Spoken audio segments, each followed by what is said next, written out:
Na mtazamaji, karibu tena. Bado nipo hapa kuendelea na mazungumzo haya kwenye sehemu hii ya pili, tukiwa tunaangazia swala tu la maandamano ya mrengo wa Azimio leo, ikiwa ni Alhamisi ya kwanza na vile vile ikiwa ni maandamano ya tatu tangu kuanzishwa rasmi kwa maandamano haya. Ndani ya studio ninaye David Alulu ambaye ni mweledi wa siasa, vile vile pia nimejiunga na Brian Mutia ambaye ni wakili na ni mchanganuzi wa masuala ya siasa na uongozi. Tulikuwa tunazungumzia swala la kujukumika kwa kiongozi na matamshi, tukiwa tunaashiria kisa cha hivi majuzi cha kuwepo kwa matamshi ya baadhi ya viongozi akiwemo naibu rais, alafu kukawapo vile vile na kisa cha kuchomwa kwa shamba ambalo linamilikiwa na nilikuwa nakuuliza Brian, matamshi ya kiongozi yanafaa kufika kwenye kiwango gani? Unapozungumza kama kiongozi, basi mizani yako inafaa iwe ni ipi? Ujue kwamba mimi sizungumzi kama Brian bali nazungumza kama Brian, na vile vile pia kama alivyoongea Alulu, nimepewa pia mamlaka ya kuwa kiongozi. Kiongozi ni kweli.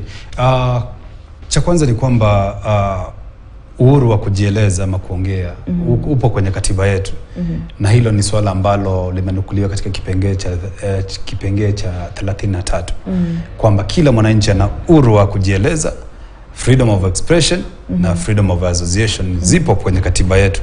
Lakini pia kuna exceptions ambazo zimenukuliwa pale kwamba huwezi pita mipaka ikiwa matamshi yako yanazua vurumai ama ni maneno ya national security ama inaenda kinyume na masuala ya usalama wa kitaifa, na pia masuala ambayo pia yani infringe rights za watu wengine. Hayo ni masuala pia ambayo tunayaita katika misingi ya kisheria exceptions, ya kwamba kuna mipaka ya matamshi yako. Kwa hivyo ikiwa matamshi yako kama kiongozi yatakuwa ni matamshi ambayo kidogo yatamkera mwingine ama yatamgandamiza ama kumuumiza mwingine, basi hayo yamepingwa katika mujibu wa sheria. Lakini pia uone kwamba wakati viongozi wanapojipiga kifua na kutoa misimamo mikali kwamba hawakubaliani na vile wale wengine wanavyolia, basi mimi niseme kwamba hiyo ni desturi yao ya kiwanasiasa.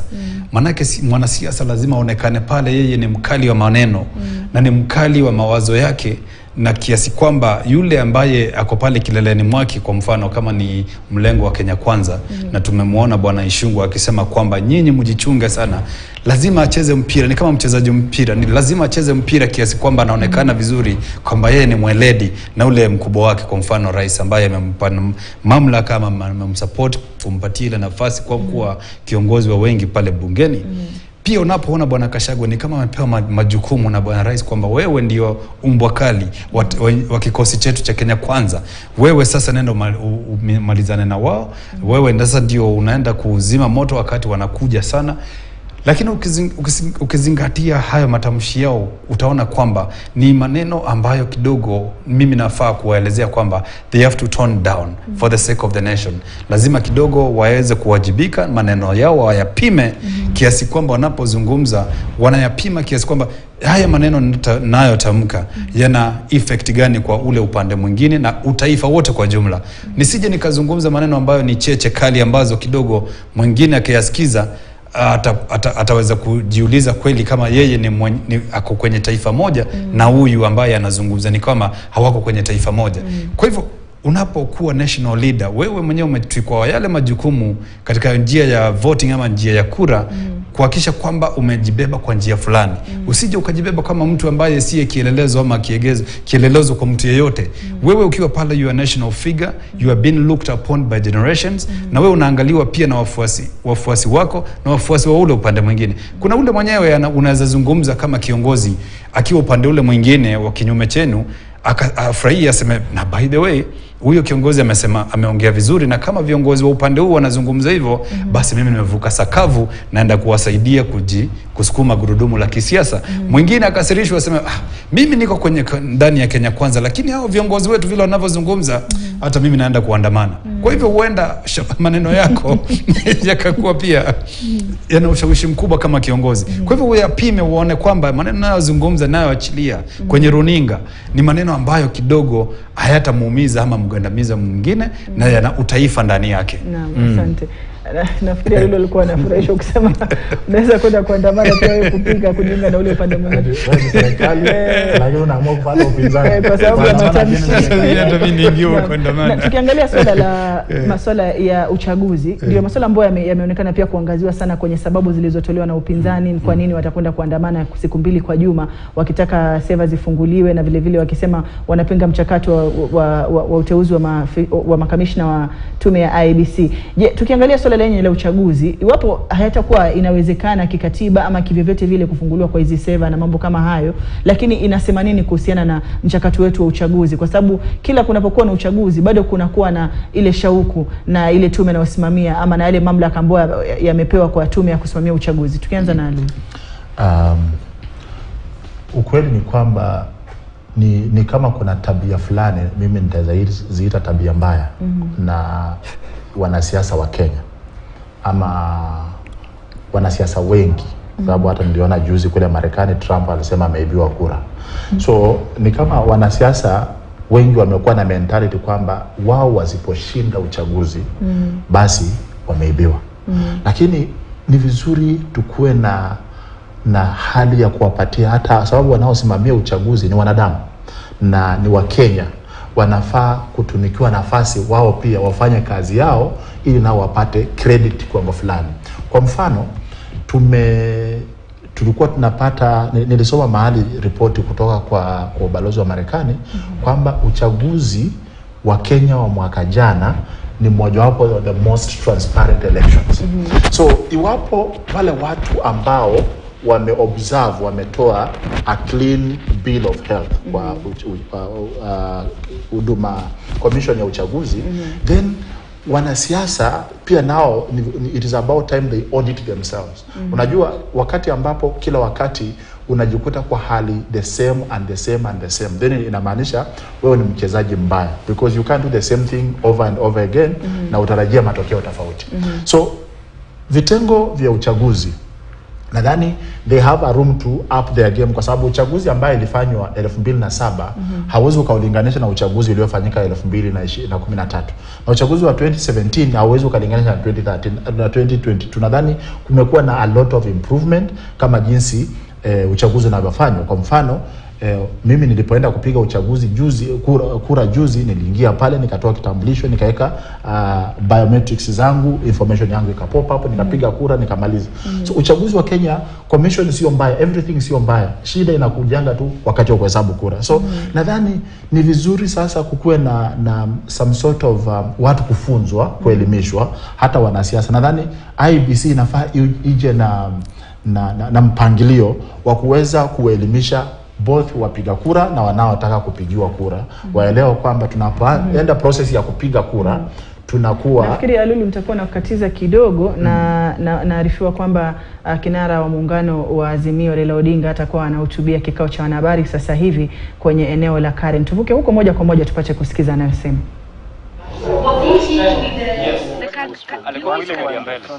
You know it can kill you.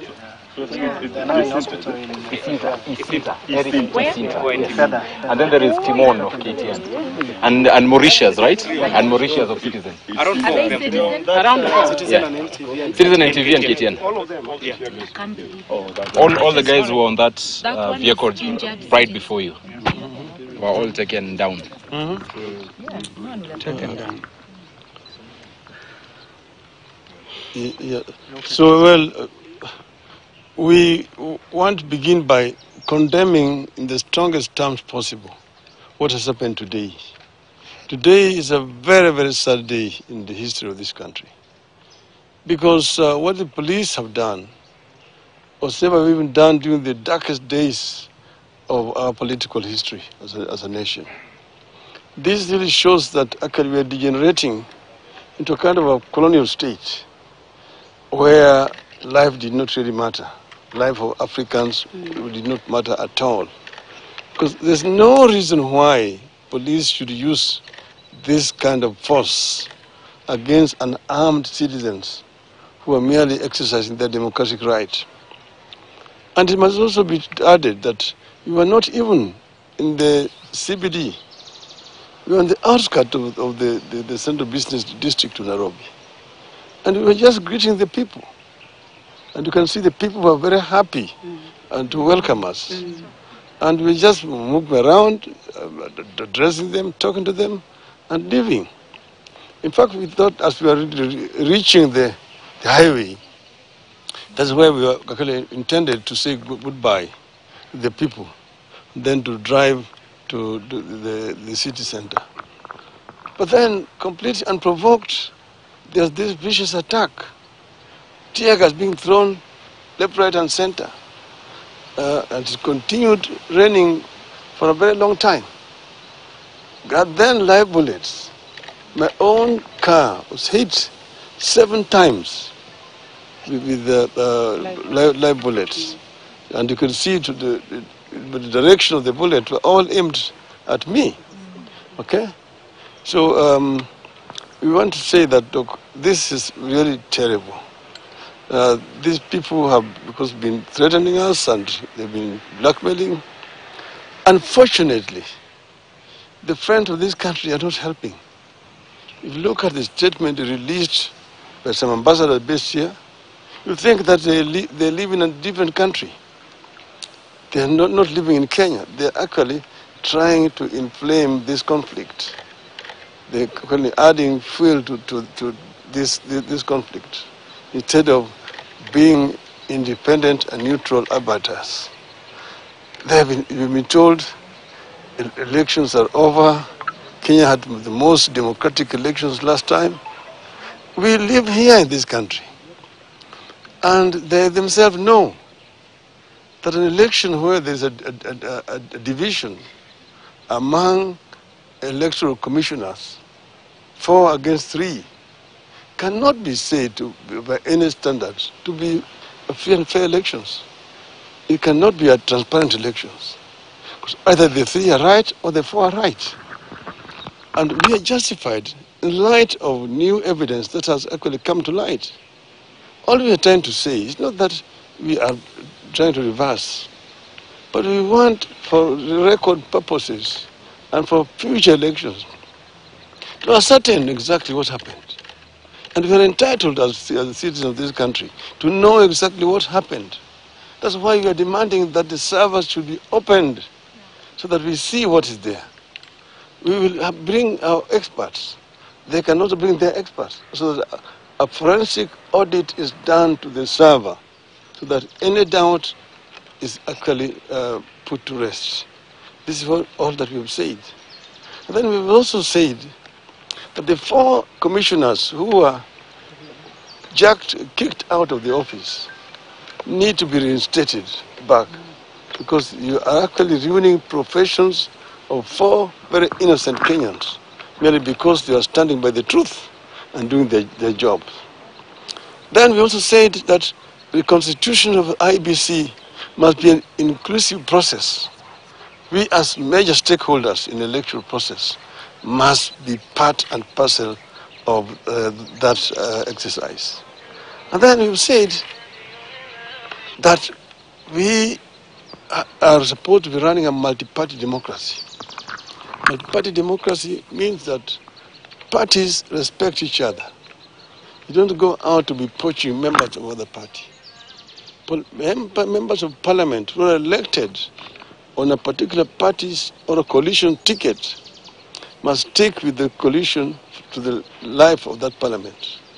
If they want to change sides and cross the aisle, they need to resign and go back to the electorate and get a fresh mandate. This is how democracies work around the world. And so we're saying that this poaching of members of parliament must stop forthwith. And all those members of parliament who have expressed publicly that they are no longer part of the Mbiu coalition need to resign and by elections held in all their constituencies. This is a must. And then, finally, we are saying that there are certain areas of our constitution which now need to be looked at. Remember, we had the BBI, which was shot down by the Supreme Court. But it was not that BBI was relevant. It was because of a mere technicality. Process. But the process. So that needs to be brought back to the table. So we are a very reasonable people. We believe we've got very valid reasons why we need to have a conversation.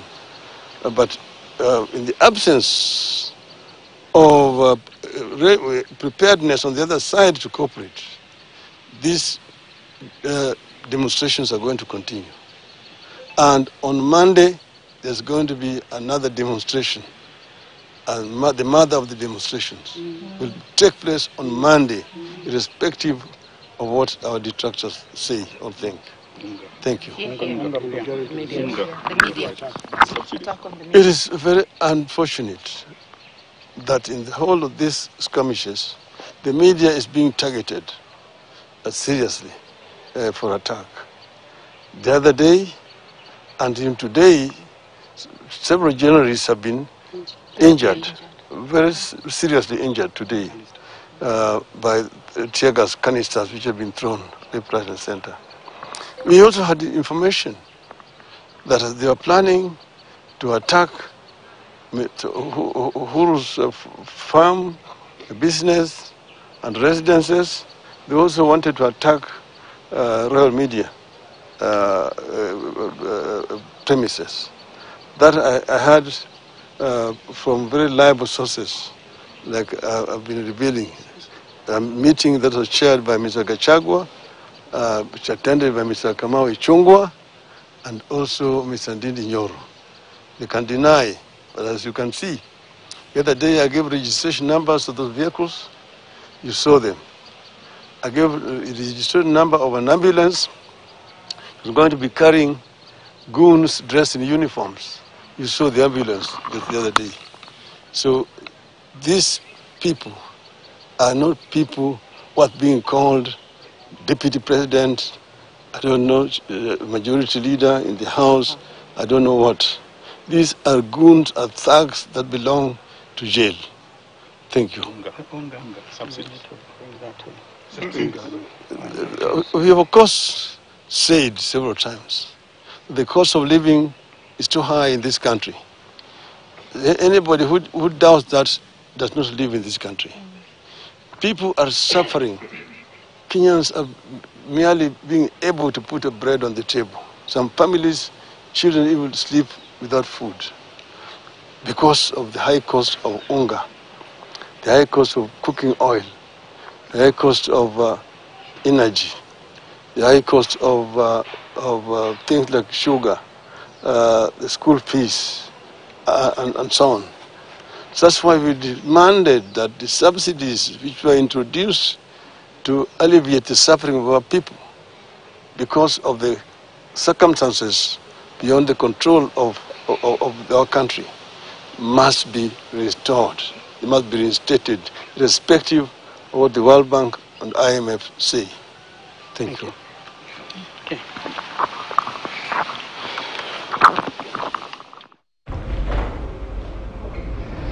Na mtazamaji, huyo alikuwa ni kiongozi wa muungano ama mrengo wa Azimio, Raila Odinga, akiwa ameandamana na viongozi wengine kwenye mrengo huo baada tu ya muda mfupi kukamilika kwa msafara wa maandamano, akiwa anahutubia kikao cha wanahabari kwenye eneo la Karen. Na baadhi ya masuala ambayo ameyagusia ni vile vile kuwepo kwa tuseme mashambulizi kutoka kwa maafisa polisi ambao wanadai waliweza kuwarushia vitoa machozi na vile vikebe vile vitoa machozi vikawa basi vinawagonga baadhi ya wanahabari. Kumbuka vile vile pia wanahabari ambao walikuwa wanafuatilia msafara ule watatu wamejeruhiwa na wanapokea matibabu, na ndio baadhi ya swala ambalo walikuwa wanaligusia kwenye hatua hiyo ya maafisa wa polisi kufanya tukio hilo.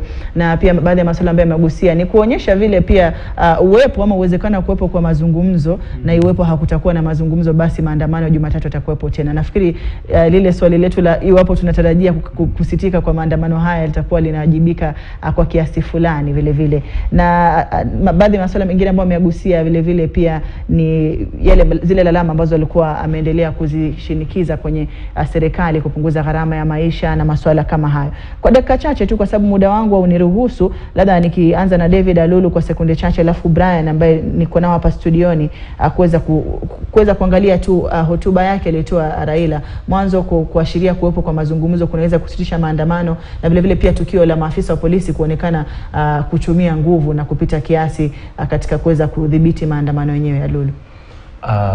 Kama tulivyosema pale awali, inadhihirika kwamba kuna nia kwamba haya maandamano yatafika kikomo. Kuna nia. Kuna nia kwa sababu kama nilivyosema jana, wakati viongozi wa Azimio wamepatana na viongozi wa kidini, hasa wale maaskofu kutoka kanisa Katoliki, body language ya Mheshimiwa Raila Odinga ilikuwa kwamba tuko tayari, lakini hatutawaachilia tu. So unaona, amesema kama mazungumzo yatakuwepo tuko tayari kuzungumza, na kama hayatakuwepo tuko tayari kuendelea. So yeye sasa ameweka ni kama ameweka offer kwa meza. Anasema this is my offer.